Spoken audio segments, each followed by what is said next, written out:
오늘 주 앞에 나와 예배하는 여러분에게 그리스도의 위로와 평강이 충만하기를 축복합니다. 오늘은 이제 이계명을 살피면서 세 번째로 살피는 부분인데, 이계명에서 명하시는 것이 무엇인지 살폈고 이계명이 금하는 것이 무엇인지를 살폈습니다. 오늘은 하나님께서 이계명을 주시면서 덧붙이신 말씀의 뜻들을 살펴봅니다. 하나님께서는 이계명 끝 마무리에 더 말씀하시기를 참 이상한 말씀을 하신 것이에요. 나는 너의 하나님 여호와인데 질투하는 하나님이라고 하셨어요. 나는 너의 하나님이라는 사실을 새삼스럽게 이렇게 덧붙이신 것은 이 하나님이 주신 계명을 절대로 가볍게 여기지 말라는 하나님의 간절한 부탁이에요. 하나님께서 그냥 명하신 내용으로 충분해요. 명하신 내용으로 충분한데 나는 너의 하나님이다 라는 말을 덧붙이신 것은 사랑의 표현이세요. 우리가 자식에게 어떤 일을 교훈할 수가 있어요. 다시는 이런 잘못을 범하지 마라. 알겠니? 이리 와봐. 우리 아들, 우리 딸. 이렇게 불러낼 때 그때는 뭐예요? 아비로서 어미로서 사랑을 주고 있는 것이에요. 그 말은 뭐예요? 내가 너의 아비 아니냐, 내가 너의 어미 아니냐. 다시 그렇게 하지 마. 이 말 속에 이 당부의 내용과 관계의 의미를 덮고 있죠. 내가 너의 아비니 그렇게 하지 마라 라는 관계의 이해를 새롭게 할 뿐더러 그 새롭게 하는 관계를 환기시키는 것은 뭐냐면, 그 관계를 환기시키는 것은 뭐냐면 사랑이에요. 내가 너를 얼마나 사랑하는지 아느냐. 나는 너의 하나님 여호와 너의 하나님이라. 여호와 하나님 속에 언약의 하나님 의미가 들어있잖아요. 내가 너를 애굽에서 구원해냈지 않니? 내가 여타의 모든 가난 족속과 이방인과 같지 않고 내가 너를 나의 백성으로 불러냈으니 내가 너를 특별히 사랑하지 않는가? 사랑의 관계 속에서 말씀하시는 것이에요. 그러면서 하나님이라 그랬으니 그 속에 권위가 천명이 되어져요. 나는 너의 모든 생사와 존재와 화복을 결정하시는 하나님 주권자이냐. 너는 내 것이니라. 그러므로 하나님의 주권과 하나님의 소유권을 주장하시면서 주권과 소유권 아래 사는 자의 행복을 깨닫게 해주시면서 이제 이 계명을 엄숙히 지킬 것을 명하시는 겁니다.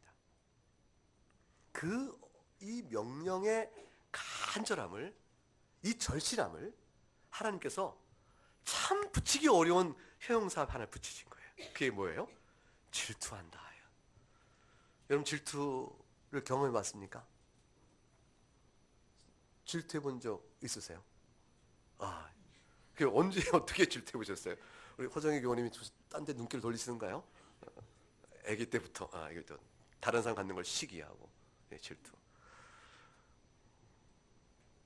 그러니까 이 질투의 마음이 우리 안에 나의 결핍 또는 내가 갖고자 하는 걸 못 가졌을 때, 또는 나에게 향해야 될 것이 관심이 따로 나갈 때, 다른 일로 나갈 때 등등 질투의 마음이 생겨요. 자, 그럼 하나님은 그런 식의 질투를 가질 만한 그런 분은 원래 아니시죠. 뭐가 부족해야 질투가 있고 영광을 홀로 취하시기에 합당하신 분이신데 무엇이 부족해서 하나님께서 질투를 하시겠어요? 질투하는 하나님이라는 말의 의미는 하나님 편에 있어서의 결핍이나 부족을 이해하는 것이 아니고 우리가 하나님을 섬겨야 마땅함에 대한 그 교훈과 맞물려서 우리의 불순종이 어떤 성질을 갖는 것인가를 우리가 깨닫도록 하시기 위해서 우리를 위하여 덧붙이신 표현들이에요. 그런 것을 성경엔 참 많아요. 하나님이 후회하신다. 하나님 후회가 없으신 분이에요. 뭐 잘못한 일이 있을 때 후회하는 거 아니겠어요? 지혜가 부족하면 아차 그때 이렇게 할 걸 후회할 수가 있고요. 또는 이렇게 더 실력이 부족해서 어떤 결과를 얻지 못하면 좀 더 노력해야 됐을 걸 하고 과거에 자기 실수를 후회할 수 있어요. 지혜가 부족하거나 실수하거나 이럴 때 후회가 있는데 하나님 그러신 분이 아니시잖아요. 그러면 그 하나님이 후회하시는 말, 지금 여기 좀 질투한다는 말은 전부 다 우리가 하나님 앞에 나아갈 때에 우리가 하나님 앞에 어떤 상태요, 어떤 관계요, 어떤 모양으로 있는지를 우리가 좀 알 수 있도록 우리의 성정에 따라 하나님 표현하신 것이에요. 그걸 하나님과 인간이 정서가 같다라는 원칙에서 한번 비유해 본 것이라 해요. 신인 동정론적 표현이라 이렇게 얘기합니다. 하나님은 그렇게 질투한다는 표현을 통해서 우리에게 뭘 교훈하시는 것이에요? 생각해보라. 생각해보라. 너희가 나 외에 다른 신을 섬기면 내가 질투한다. 내가 너에게 정한 방식, 우상을 섬기지 말라 했는데 우상을 만들어 예배하면 내가 질투한다. 헛된 것을 예배하면 내가 질투한다. 왜 그러냐? 이 마음을 너희가 좀 알아야겠다. 내가 너희를 구원해 나의 백성 삼고 내가 너희 아비가 되고 이렇게 될 때에 너희가 나에 대해서 갖는 마음이 어때야 될 것을 내가 너희 교훈하길 원하는데 질투다! 이렇게 말씀하신 거예요. 그것은 하나님이 정말로 우리가 간절히 하나님께 나오길 원하신다는 뜻을, 정말로 우리가 하나님을 사랑하길 원한다는 뜻을 우리에게 강조하신 일이에요. 하나님께 이 강조를 좀 더 아주 좀 어떻게 생생하게 기억할 수 있게 해서 아내와 남편, 남편과 아내 부부 관계로 하나님과 이스라엘 관계를 많이 빗대어 설명하시죠. 이사야 62장을 한번 열어보세요. 구약성경 이사야 62장.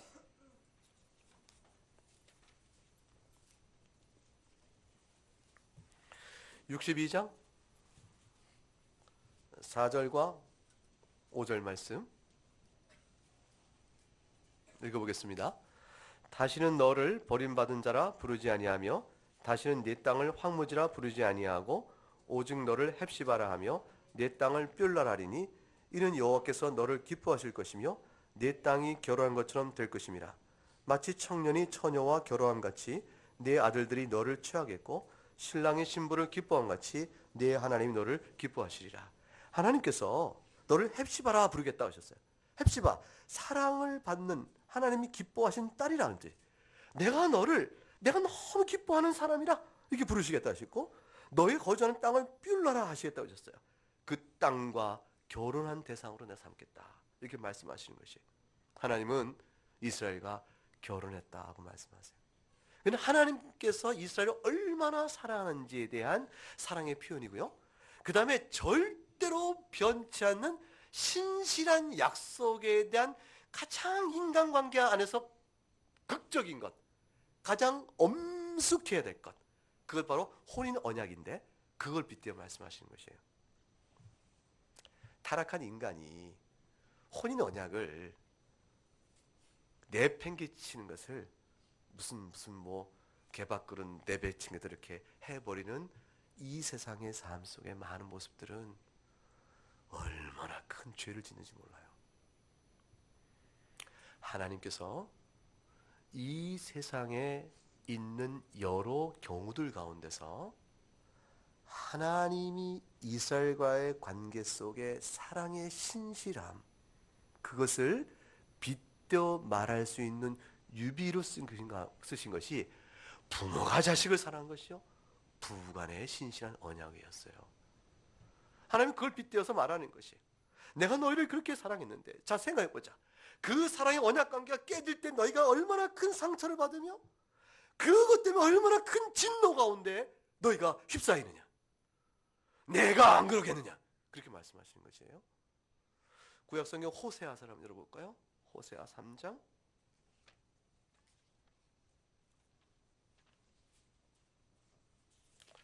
호세 3장 1절로 3절 말씀, 하나님의 당부를 한번 보시죠. 1절에 3절. 여호와께서 내게 이르시되 이스라엘 자손이 다른 신을 섬기고 건포도 과자를 즐길지라도 여호와가 그들을 사랑하나니 또는 또 가서 타인의 사랑을 받아 음녀가 된 그 여자를 사랑하라 하시기로 내가 은 15개와 보리 한 호멜 반으로 나를 위하여 그를 사고 그에게 이르기를 너는 많은 날 동안 나와 함께 지내고 음행하지 말며 다른 남자를 따르지 말라. 나도 내게 그리하리라 하였노라. 하나님께서 우리에게 사랑의 신실한 언약관계를 요구하실 때 제발 좀 은혜를 알라. 이 굉장히 중요한 말씀이에요. 보세요. 호세아 선지를 하나님이 불러서 한 여인에게 가서 장가들라고 얘기해요. 근데 그 여인의 이름이 고멜이에요. 네 선지자를 불러서 장가가라 하는 여인이면 그 여인이 순결한 처녀여야 될 것이다 이렇게 생각할 텐데, 고멜은 음탕한 여자였어요. 이 창기와 같은 여자였어요. 그런데 창기 같은 여자에게 호세아를 불러서 장가가라 하는 것이에요. 그 장가가려니까 그 여자를 사와야 돼. 그러니까 많은 예물을 주고, 오늘 3장에는 은 50개와 보리 한 올반으로 그를 사라 그랬어요. 그 여자를 풀어옵니다. 풀어오고 아내를 삼아 더없이 아름다운 여인이요 더없이 정결한 여인으로 간주하며 그를 곱게 사랑하라 그런 거예요.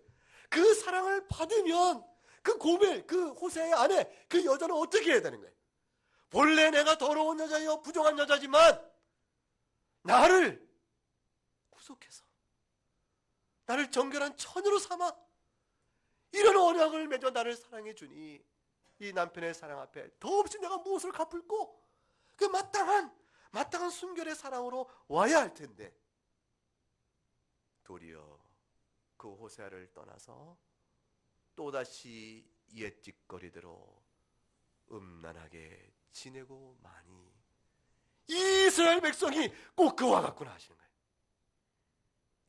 우리가 하나님 앞에서 하나님 자녀가 되었을 때 거룩하고 의로워서 곤란에 빼어낸 자가 아니고 상 받은 게 아니잖아요. 하나님은 자녀된 것은 상 받은 게 아니라 은혜를 입은 것이에요. 내가 시험을 봐 합격해 얻은 것도 아니고 내가 노력해서 대가로 성취한 내 업적이 아니에요. 구원은 하나님 주신 전적인 선물이라. 본래 죽은 자를 살리신 것이요 더러운 자를 깨끗하신 것이요 그리스도의 옷을 다 입으셔서 이 그리스도의 옷을 입었으니 네가 정결한 자라, 그렇게 말씀하시면서 이제 신앙의 순결을 요구하시죠.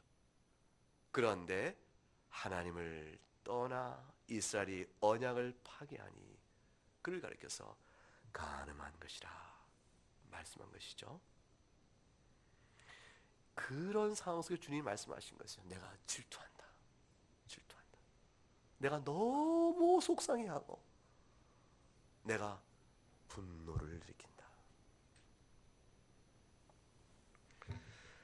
이 질투하는 이 말씀 속에 하나님께서 영적 간음에 대한 죄악을 지적하면서 동시에 말씀하는 내용은 내가 너를 이토록 사랑하니 너도 나에게 사랑으로 화답하길 바란다라는 사랑받기를 간절히 원하는 남편의 마음을 표현하고 계신 것이에요. 정말 사랑받기를 원하는 것이, 그 마음을 그대로 표현해서 질투 이렇게 표현했어요. 그러니 하나님은 너무 높으신 분이나 우리 예배를 하찮게 여기시거나 예배를 안 드린들 하나님께 손해가 없으니 우리가 안 드려도 괜찮을 것이라고 말하거나 이렇게 둘러대는 것은 전부 하나님의 말씀을 왜곡하고 뒤틀려버리는 악한 일들입니다. 하나님은요, 높고 높으시고 영원부터 계시고 스스로 있고자 하는 데 있는 그런 분이시지만 정말 하나님께서는 우리를 하나님의 형상으로 만드시고 우리 이 연약한 인간에게 사랑받기를 원하세요. 부족해서 원하신 것이 아니고 만드시고 사랑을 받으시면서 그 사랑을 베풀어 주시면 그 관계 속에 우리의 최고의 행복을 원하시기 때문에 그러세요. 우리가 하나님을 사랑하면 누가 행복해요? 사랑받는 자가 행복하겠다. 그렇죠. 맞죠. 그런데 하나님의 행복은 우리가 사랑받는 자의 행복이 뭔가를 알려주려고 사실 하는 것이지만, 하나님의 받는 행복은, 우리의 사랑으로 말하면 하나님의 받으신 행복은 하나님 자신의 부족함을 더해주거나 뭘 더 크게 뭘 주는 것이 아니에요. 그걸 통해서 하나님을 사랑하는 우리의 사랑을 통해서 우리가 무궁한 하나님의 사랑을 받기 때문에 그러신 거예요. 그래서 하나님께서 우리를 사랑을 베푸시는 방식은 우리가 하나님을 사랑하는 걸 통해서 베풀어져요. 이거는 주고받는 관계로 주신다는 뜻이 아니에요. 하나님을 미워해 보세요. 그리고 하나님의 사랑을 받을 길을 찾아보세요. 난 이제부터 하나님을 미워해. 나는 하나님을 말씀을 안 볼 거야. 찬송은 무슨 찬송, 예배는 무슨 예배. 난 하나님 뜻을 지키지 않을 것이라고. 나는 내 마음대로 살 거야. 그러면서 하나님의 사랑을 찾아보세요. 마음에 핍절과 곤고와 고통과 슬픔 속에 논바닥 갈라져 심령이 찢어져지면서 얼마나 많은 심령의 상함이 가득 찰 것인가. 인생은 그로부터는 마른 뼈다귀요 훅 불면 부서져 버리는 그러한 마른 먼지와 같은 인생이 되고 말 거예요. 형태를 유지하고 있으면 툭 치면 훅 꺼져버리는 먼지 같은 인생일 것이라. 하나님을 예배하고 하나님을 사랑할 때 하나님께 베푸시는 무한한 은혜를 좋게 누리게 되어지면서 그 심령 안에 영원한 생명, 이 땅의 육체는 약해지나 심령은 더욱더 담대해지면서 새로운 심령은 연약한 육체를 넘어서 부활의 몸까지 바라보는 굳은 믿음 가운데 이 세상을 슬프나 기쁘나 부할 때나 비날 때나 감당할 수가 있는 겁니다. 그러니 하나님의 질투 속에는 우리를 향한 무한한 애정이 담겨져 있는 것이에요. 이 말을 잘 깨달으면 얼마나 좋겠어요. 미련한 우리들이 깨닫지 못하니까 하나님께서 매를 하나 준비하신 거예요. 그리고 자 봐라, 우리도 자식을 가질 때 잘 타이른 다음에 잘 타이르고 나서 이 자식이 말을 잘 들을 거라 믿음이 가요? 아니면 의심이 가요? 여러분의 자녀는 어때요? 어때요? 의심이 가잖아요. 그래서 그 다음에 하는 게 뭐예요? 매를 탁 보여줘. 잘 봐라. 이게 뭐지? 회초리야. 네가 잘 들으면 이걸 사용하지 않았으면 좋겠다. 말 안 들으면 떼치한다. 그리고 주의를 주잖아요. 사랑 때문이죠. 하나님께서 매를 하나 우리에게 보이셨어요. 그게 뭡니까? 나를 미워하는 자의 죄를 갚되 아버지로부터 아들에까지 3세대까지 이르게 할 것이라 하셨어요. 여러분, 아비의 죄를 갚되 자식에게 3세대까지 한다. 이 말씀은 그 말은 뭐냐면 아버지의 죄값대로 아버지에게 죄를 묻고 그리고 그 죄값을 또한 더 넘어서 3, 4대 이른 자식에게도 묻겠다. 이 말씀이에요. 좀 지나친 거 아니신가요? 내가 잘못했으면 나를 탓하시면 되지. 왜 내 자식아? 이건 아니 됩니다. 라는 말을 발끈하게 된다면 하나님께서 뭐라고 하실까요? 그래, 네 자식 그렇게 아끼냐? 네 자식 그렇게 아끼냐? 너도 내 자식인데 나도 너를 아끼는데 네가 네 자식을 아끼는 마음이 있다면 나 또한 너를 아껴서 너에게 하는 말인데 제발 좀 내 교훈을 지키라. 하나님께서는 아비가 자식을, 부모가 자식을 사랑하는 그 마음의 원리에 빗대서 하나님께서 이스라엘 사랑하는 마음을 드러내 주어 내가 너희를 사랑함으로 이 계명을 주는 것이요 너희에게 짐을 지우려 주는 것이 아니라는 사실을 알게 하시는 것이에요. 그러므로 지키라, 지키라, 간절히 말을 지키라 이 말씀을 하시고 불순종하는 그들의 완악상을 깨우치려고 그래서 너희가 아끼는 자식에게도 이 벌이 갈 것이니 너희가 너희로 인하여 지키지 않을지언정 너희가 정녕 자식을 아낀다면 자식을 사랑하는 마음으로서도 지키라 이렇게까지 말씀을 내어 주시는 것이에요. 악인이라도 자식에게 좋은 것을 줄 알거든. 예수님께서 말씀하셨어요. 하늘에 계신 하나님께서 너희에게 좋은 것 주지 아니하시겠느냐. 악인이라도 자식에게 좋은 걸 줄 알거든. 생선을 달라는데 뱀을 주겠냐. 너희가 정령껏 그러하다면 너희 영혼은 스스로 타락할지라도 자식을 생각해서 너희가 종교적 경건을 새롭게 해야 되지 않겠느냐. 너희가 얼마나 악하면 내가 너에게 이 당부에도 불구하고 너희가 얼마나 악하면 너희 영혼도 망하고 자식도 3, 4대까지 망하게 할 작정이냐. 주께서 그렇게 말씀하시는 겁니다. 이 말을 듣고 에이, 부모의 잘못을 자식이 돌리는 건 좀 아니지. 하나님이 어떻게 불의하게 그러실 수가 있나? 공의롭지 못하시다. 점잖게 하나님의 말씀을 탓하면서 아니야. 혹 이럴 수 있을까요?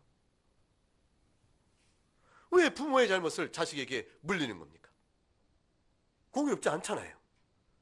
이렇게 핑계하며 하나님 앞에 원망을 늘어놓은 이스라엘 백성이 있었어요. 실제 그렇게 했고, 에스겔서 18장을 보겠습니다.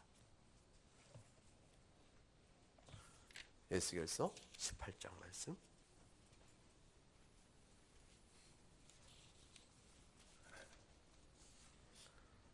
25절 보세요.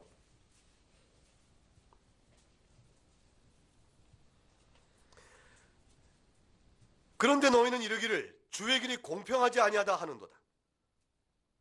이스라엘 족속아 들을지어다. 내 길이 어찌 공평하지 아니하냐? 너희 길이 공평하지 아니한 것이 아니냐? 26절 읽어봅니다. 만일 의인이 그 공의를 떠나 죄악을 행하고 그로 말미암아 죽으면 그 행한 죄악으로 말미암아 죽는 것이요. 만일 악인이 그 행한 악을 떠나 정의와 공의를 행하면 그 영혼을 보존하리라. 그가 스스로 헤아리고 그 행한 모든 죄악에서 돌이켜 떠났으니 반드시 살고 죽지 아니하리라. 하나님께 말씀하시는 것이에요. 무슨 소리를 하느냐? 나는 공의로우니라. 왜 그러냐면 26절, 10절, 28절 설명하신 것이죠. 의인이 공의를 떠나 죄악을 행하면 그가 과거에 의인이었다 할지라도 지금 그가 공의를 떠나 죄악을 행했으니 자기 죄값대로 죽게 될 것이요. 그렇지 않은가? 27절, 만일 악인이라 할지라도 그 행한 악을 떠나 정의와 공의를 행하면 그 영혼을 보존할 것이냐. 그러므로 각각 스스로 헤아리고 행한 모든 죄에서 돌이켜 떠났으니 반드시 살고 죽지 아니하리라. 주님께서 하신 말씀 뭐예요? 회개하는 자는 이전에 악을 행했다 할지라도 산다. 이전에 의를 행했다 할지라도 그가 하나님 앞에 악을 행하며 다시 돌이키지 아니하면 과거의 의 때문에 그가 살겠느냐? 죽는다. 그러시는 거예요. 하나님의 엄밀한 공의를 말씀하시는 것이에요. 근데 이스라엘 백성이 뭐라고 말했냐면 18장 2절에 가서 이런 말을 한 거예요. 너희가 이스라엘 땅에 관한 속담에 이르기를 아버지가 신포도를 먹었으므로 그의 아들의 이가 시다고 하면 어찌 됨이냐. 하나님 불의하시다 그러는 것이에요. 하하, 우리 이가 왜 신가 했더니 우리가 신포도를 먹은 것이 아니요 우리 아비가 신포도를 먹었으므로 그래서 우리가 이가 시다. 이 속담은 뭐냐면 우리가 왜 이렇게 징계를 받고 있나 했더니 이건 우리 죄 때문이 아니요 우리 아비의 죄 때문에 징계를 받는 게 우리에게 미쳐서 우리가 징계를 받는 것이니 사실은 우리는 별 잘못 없다. 이렇게 이해하는 것과 같다 그 말이죠. 근데 하나님께서 기가 막히셔서 너희가 너희 아비 때문에 징계를 받는다고 생각하는가? 너희가 그리하여 회개치 아니하는가? 너희가 받는 징계는 너희가 돌이키길 원하여 내가 주는 징계 이거를 너는 아비 탓이라 말하면서 뜻으로 돌이켜 회개하지 않으니 너희의 악함 무엇으로 말할꼬? 아비가 악한들 너희가 돌이켜 회개하면 너희가 살 것이요 너희 아비가 의롭던들 너희가 악하면 너희가 멸망할 것이니라.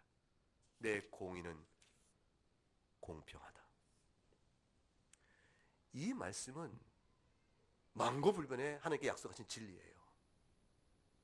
그러면 그리할진대 어찌하여 계명을 어기는 자에게 있어서 하나님께서 아비의 죄악을 자식의 3, 4대까지 넘긴다고 말씀하신 것일까?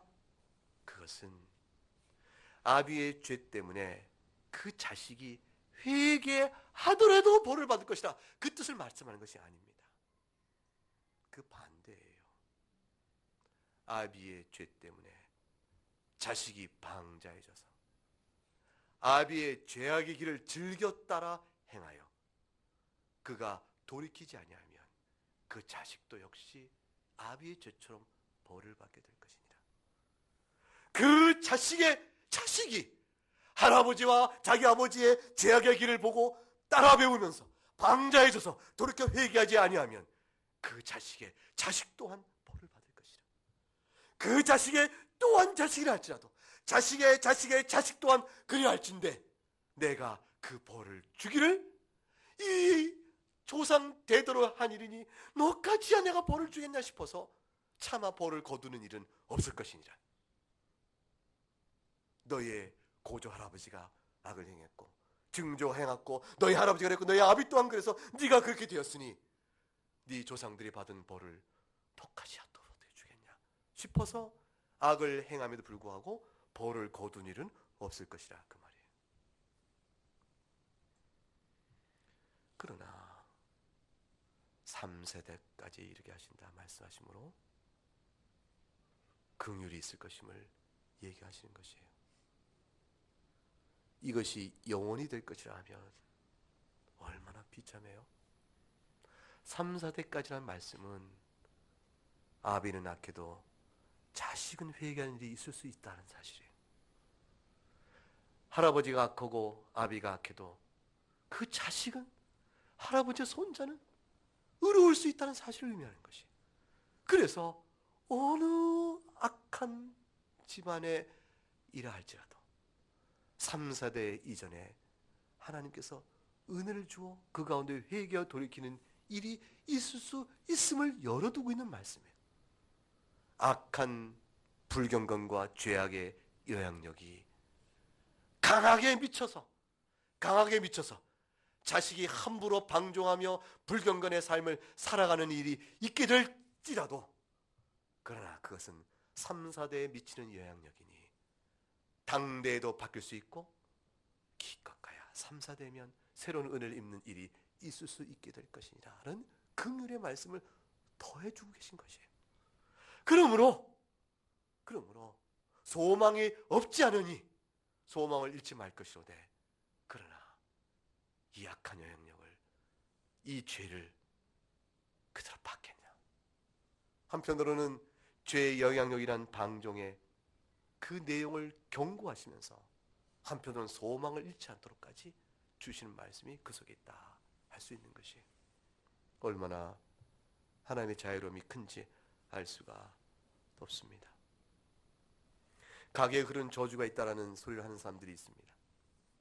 저주라는 것은 자신도 어쩔 수 없는 기운에 눌려서 당할 수밖에 없는 어떤 운명론적인 정죄, 운명적인 것을 얘기하죠. 그런 것은 없습니다. 하나님께서 말씀하신 것은 가게 그런 저주가 아니에요. 언제라 돌이키면 아비가 악인이 할지라도 자식의 은혜가 있어 돌이키면 사는 것이에요. 하나님은 회개를 명하시는 것이지 주술적으로 귀신의 영에 붙들린 듯 어떠한 신비로운 인간이 어쩔 수 없는 초자연적 어떤 일에 붙들려서 저주를 받고 있는 어떤 가게의 저주를 선언하는 것이 아닙니다. 돌이키라. 회개하라. 그러면 살 것이니라. 나의 마음이 너희의 회개에 있느니라. 그러니 네가 돌이켜 회개하게 더디면 너의 일이 자식이 미칠 것을 생각해보며 돌이키라. 거기까지 말씀을 하는 것입니다. 주님의 하나님을 예배하고 하나님이 정하신 바도 예배치 아니하면 하나님 그것을 예배하지 않는 거로 하나님 사랑하지 않는 거로 보는 거예요. 사랑하지 않는 것은 곧 하나님에게는 미워하는 것이 되어집니다. 누구나 나를 사랑하거나 아니면 나를 미워하는 것이니라. 주님께서 그렇게 말씀하셨어요. 하나님을 사랑하지 아니하면 곧 하나님을 미워하는 것이니 나는 하나님을 예배하지 아니하였으나 귀신을 예배하지 않았다. 나는 하나님의 우상을 만들어 섬기지 아니하였으니 나는 괜찮다. 이런 일은 있을 수 없다는 것이죠. 나는 하나님을 예배하지 않았다. 그러나 또한 귀신을 예배하지 않았다. 그러니 나는 상받을 것은 없지만 칭찬받을 건 없지만 그러나 벌받을 것도 없다. 이런 일은 있을 수가 없는 것입니다. 왜냐하면 마땅한 도리가 하나님을 사랑하며 섬기하는 것이 피조물된 우리의 본분이기 때문에 그렇습니다. 그러므로 하나님을 사랑하지 않는 것은 하나님을 예배하지 않는 것은 그것이 곧 죄입니다. 그럼 하나님께서 그 다음에 이어하신 말씀이 축복의 선언이 있으세요. 나를 사랑하고 내 계명을 지키는 자에게는 몇 대까지 은혜를 베푸신다고 했어요? 1000대까지. 너무 감사한 일이에요. 믿음의 백성, 언약 백성이 누리는 복이 얼마나 큰가를 생각하세요. 하나님께서 천대까지의 말씀 속에 하신 말씀은 내 언약은 신실하다. 내 언약은 천대에 걸쳐도 변함이 없다. 그 말씀 주시는 것이에요. 믿는 가정의 자녀가 배도하고 신앙을 떠나고 끝내 하나님을 부인하고 돌아오지 않는 일이 전혀 없다는 뜻은 아닙니다. 지금 이 말씀은 교훈적 의지를 나타내는 것이지 하나님이 영원한 작정에 결정된 내용을 말하는 것은 아니에요. 하나님은 우리 언약 관계를 말씀하시는 것이에요. 나를 사랑하고 내 계명을 지키는 자에게는 천대까지 은혜를 베풀 거야. 그러니 자손 대대로 내가 너를 언약의 자손으로 보면서 너희 자손들에게 하나님을 사랑하고 하나님을 경배하며 받는 은혜를 누릴 수 있도록 내가 계속 그들을 사랑하며 긍휼히 여길 것이니라. 그 사랑 가운데 있을 것이니 나를 믿고 나를 예배하라. 하나님께서 긍휼히 여기시나 인간이 끝까지 그 긍휼을 거부하고 인간이 끝까지 패역하면, 끝까지 언약된 유업을 멸시하면 에서와 같이 하나님의 언약 백성 누리는 장자권을 통해 주시는 놀라운 복을 그렇게 멸시해버렸으니까, 한 그릇의 욕망을 위해서 팥죽한 것이라고 표현됐던 그 육체의 욕망 때문에 신앙을 버려버렸으니 그 전에 끝나는 것이죠. 그러나 사모하는 야곱에게 은혜가 주어진 것처럼 야곱은 인간적 의미에서 의로운 자가 아니에요. 그러나 딱 하나 언약을 소중히 여긴 자이기 때문에 그 고집세고 욕심 많은 야곱이 긴 세월 130년을 지난 다음에 바로 앞에서 내 인생 나그네 길은 험악하였나이다 라고 고백함으로 연단받은 성숙한 하나님의 자녀로서의 규모를 갖춰가게 됩니다. 우리는 인간적으로는 부족해도 정말 소중한 것은 하나님을 향한 굳게 붙은 믿음의 마음입니다. 그래서 인간적으로는 참 좋은 교인이 있는데 신앙적으로는 늘 걱정스러운 교인이 있는 거예요. 아, 저분은 참 인품이 좋구나. 저게 성화의 인품이 얼마나 좋을까. 근데 신앙이 늘 바로 앞에 등불처럼 걱정되는 교인이 있고, 어떤 경우는 저분이 언제쯤 성숙한 신앙 인격을 보일고 싶지만 이분이 그래도 믿음이 가는 건 뭐냐면 절대로 예수님 안 떠나는 거예요. 그러면 목사 입장에서는 어떨까요? 마음이 놓여요. 그래, 주변의 사람들이 성화되면 되지. 주변의 교인들이 참아내면 되지. 받아주면 되는 거 아니야. 하나님 안 떠나는데 얼마나 이뻐. 결국엔 그도 깨어질 날이 올걸. 소망이 있잖아요. 믿음이 없으면 소망이 없는 겁니다. 여러분 자녀들 가운데서 착한 자녀 예수를 안 믿어요. 여러분 자녀 가운데서 조금 부족해. 여러 가지 부족해. 성격이나 의지나 성실함이나 놀기나 좋아하고 부족해. 앞으로 어떻게 먹고 살고 싶어요. 근데 하나 믿는 건 있어요. 하나님의 예배 나오는 걸 즐겨하고 찬송은 또 항상 입에 달고 살고 신앙 하나 분명해요. 그러면 어때요? 믿음이 가는 겁니다. 하나님께서 이끌어 주실 걸. 어차피 부모는 먼저 떠나니까 남은 세영이 동안에 자식에게 하나님이 은혜 주실 걸 의지할 수 있는 거 아니겠어요? 하나님이 천대까지 은혜를 베푼다고 말씀하셨습니다.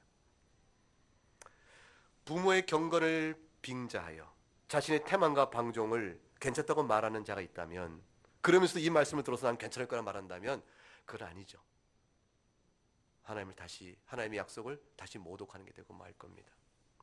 실제로 경건한 사람이 있다면 그 경건한 사람은 절대로 부모의 부족함을 들어서 자신이 하나님 앞에서 심판을 받아 징계받는다고 생각하는 사람 아무도 없어요.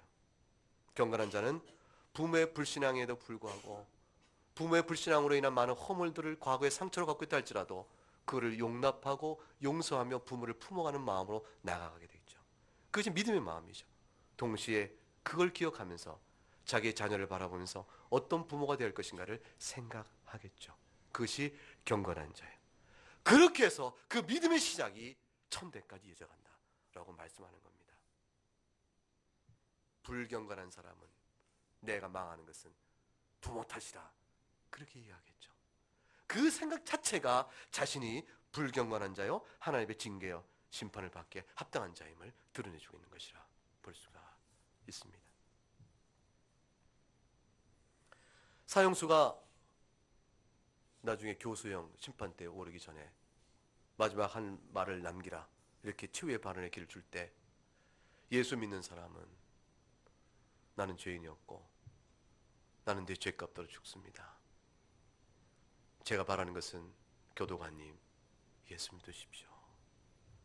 사회적으로는 내가 범죄여 죄인이기 때문에 교도관님에게 이 말을 한다는 것이 부끄럽지만 회개한 저로서는 교도관 영원하도 예수 믿고 회개하시길 바랄 따름입니다. 한평생 태어난 나라와 시민사회 앞에 본이 되지 못하고 많은 허물로 사람들이 해친 것을 내가 깊이 뉘우치고 회개하면서 그러나 내 영혼을 받으실 주님 바라보며 용서를 구하고 나는 주의 앞으로 갑니다. 이게 사형수 된 이후에 감옥에서 예수 믿은 사람의 마지막 발언이라고 박효진 장로님이라고 교도관 했던 분이 있어요. 그분이 전해주었어요. 그런데 은혜를 알지 못하는 사람은, 용서를 알지 못한 사람은 마지막 발언을 하자 내가 이 젊은 나이에 죽는 것은 이 나라가, 이 사회가 나를 그리 만든 것이다. 내 부모가 나를 그때, 내가 초등학교 때 나를 그때 하지 않았으면 나는 집을 나가지도 않았을 것이고, 그때 내가 준 상처가 없었다면 나는 괜찮았을 텐데, 부모에게 받은 상처, 사로 받은 상처, 그 모든 걸 너줄너줄 둘러대면서 이를 갈며 책임을 전가하고 분을 내며 그리고 죽는다고 그래요. 하나님께서 오늘 말씀 속에 우리에게 분명히 교훈하신 것이 있어요. 네 탓이니라. 네 탓으로 자녀가 그렇게 되느니라. 어찌할 것이냐. 그 자녀가 이 말씀을 듣고 부모 탓이기 때문에 내가 못한다, 그런 일이 또 벌어질 것이에요. 그럼 부모 입장에서 어떻게 되겠어요? 이 자식아, 나는 그렇게 될지라도 너는 좀 많이 해야 될 텐데 네가 내 탓을 하며 그 아까운 데 있겠느냐. 뻔히 보이는 흐름이죠. 그래도 불구하고 회개치 않겠는가. 하나님의 언약 안에 있다는 사실이 얼마나 복된 것인가를 오늘 말씀해 줍니다. 우리 모두는 그 은혜 언약 안에 부름을 받고 있는 자들입니다. 복된 은혜 안에 있어서 자녀에게 믿음을 가르치고 자녀의 자녀에게 믿음을 가르침으로 정말 예배받기를 기뻐하시는 하나님께 나올 수 있도록 위하여 기도해야 되는 것입니다. 낳을 때 산통 겪고 낳고 기를 때 얼마나 수고를 다해요. 아플까 또 약할까. 그 육체의 성장을 위해서 그렇게 진통을 겪으며 성장해오는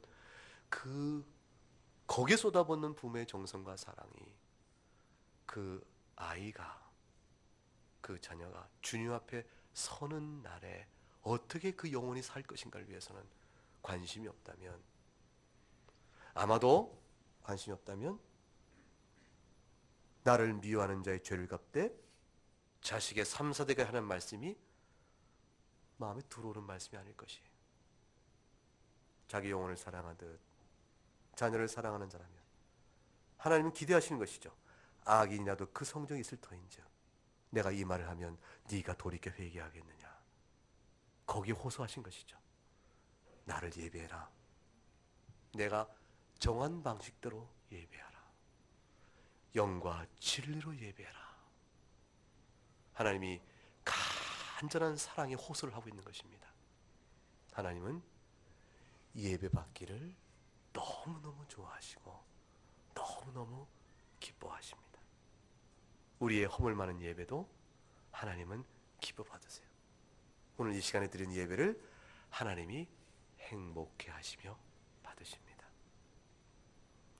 실망하지 마세요. 천대까지 은혜를 베푸시는 하나님, 믿는 자의 눈물과 기도 가운데 반드시 부모가 위하여 기도하는 자녀에게 은혜가 있을 것입니다. 네, 오늘 이 말씀 생각하면서